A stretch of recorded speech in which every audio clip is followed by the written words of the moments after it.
Selamat malam Ibu Bapak, kembali bertemu saya Pendeta Rindu Yemima Tita Helu Takapente. Sebelum kita beristirahat, kita akan membaca dan merenungkan firman Tuhan. Dan sebelumnya mari kita satu di dalam doa, kita berdoa. Tuhan Allah Bapa yang bertata di dalam kerajaan surga, satu hari sudah kami lalui dan saat ini kami akan beristirahat, tetapi sebelumnya kami juga ingin membaca dan merenungkan firman Tuhan. Tuntun kami Tuhan dalam terang Roh Kudus dan hikmat, sehingga kami dimampukan mengerti dan melakukan firman Tuhan. Tuntun juga hamba-Mu dalam terang Roh Kudus dan hikmat, sehingga hamba-Mu juga dimampukan menyampaikannya. Di dalam nama Tuhan Yesus kami sudah berdoa. Amin. Ibu Bapak yang dikasih Tuhan, kita akan membaca dari Ratapan pasal 2 ayat 18 sampai 22.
Demikianlah pembacaan Alkitab. Berbahagialah kita yang mendengar dan melakukan kebenaran firman Tuhan.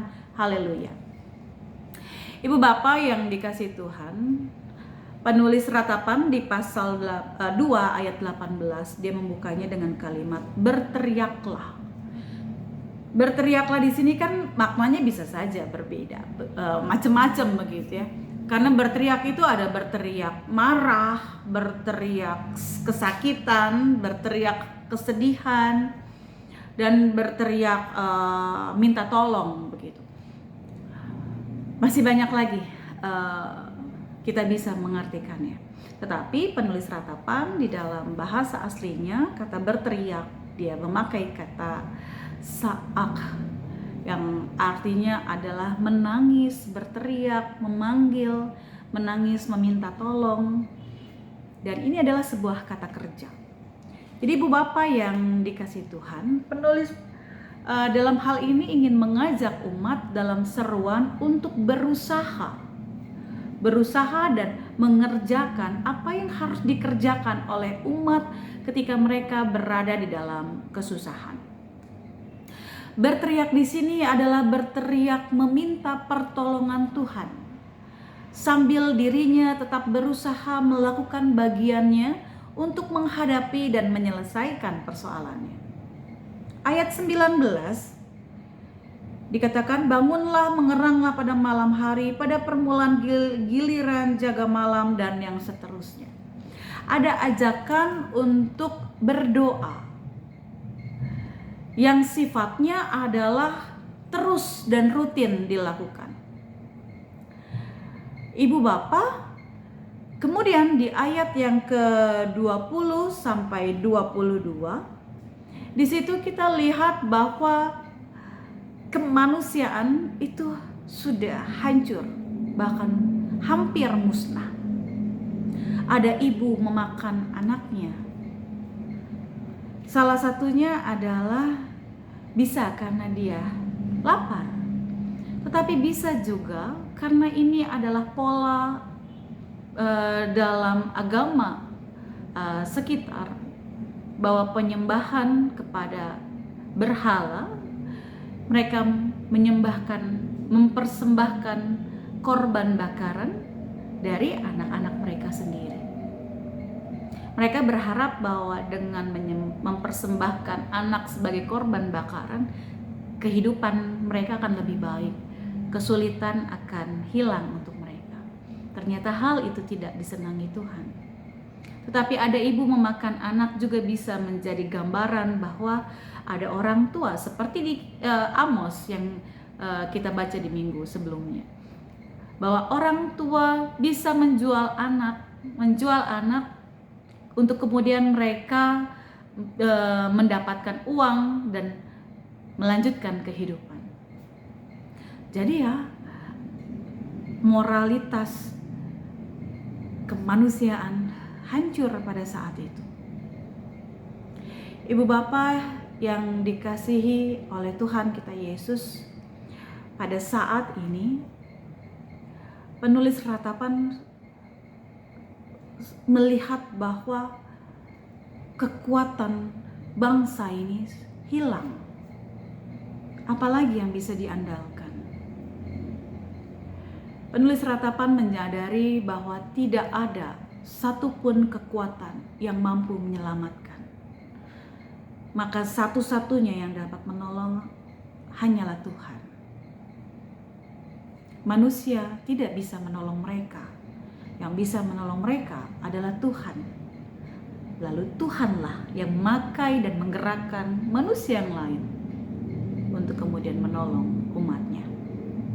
Jadi ini bisa menjadi ingatan untuk kita bahwa yang menolong kita bukan manusia, yang menolong kita adalah Tuhan. Dan Tuhan memakai manusia yang lain, Dia gerakkan untuk menolong kita. Ibu bapak yang dikasihi Tuhan, inilah yang salah satu yang ingin disampaikan oleh penulis kitab Ratapan, bahwa mintalah pertolongan kepada Tuhan. Ajakan untuk berdoa bukan hanya untuk melihat kepada kepentingan sendiri.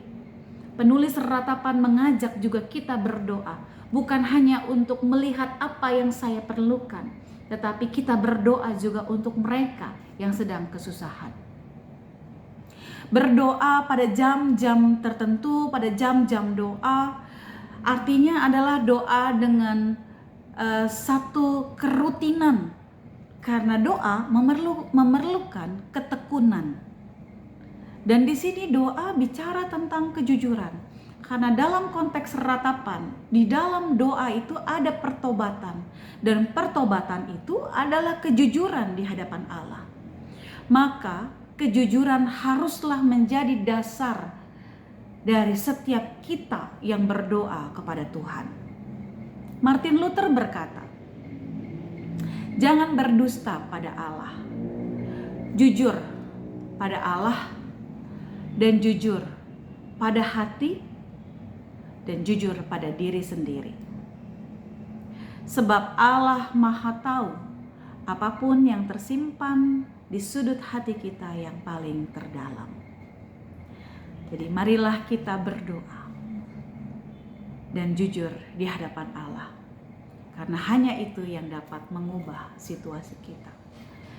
Bapak yang dikasihi Tuhan kita Yesus Kristus, satu hari sudah berlalu, banyak peristiwa yang kita lalui. Dan mari bersama-sama kita bawa itu di dalam doa. Dan buatlah jam doa yang rutin, dan teruslah tekun di dalam doa untuk mendoakan bukan hanya dirimu, tapi juga mendoakan sesamamu.